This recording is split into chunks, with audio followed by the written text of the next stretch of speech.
Ito guys ay mag-ano na ako, lalagyan ko na siya ng ating toppings kasi nga guys is wala kasi dito sa sa Hong Kong ng grated coconut, kaya ang walang grated coconut na fresh. Kaya ang ilalagay ko po ay cheese. Ito po yung sinasabing cheese. Tawag nito.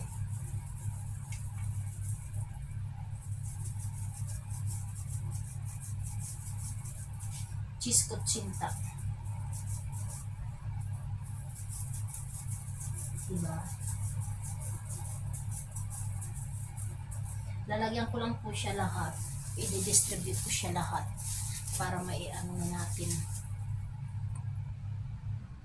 At ito na guys ang ating finished product ng ating sinasabing kutsinta, cheese kutsinta. Ito po siya guys, mga kabarks. Ito na ang ating kutsinta, cheese kutsinta.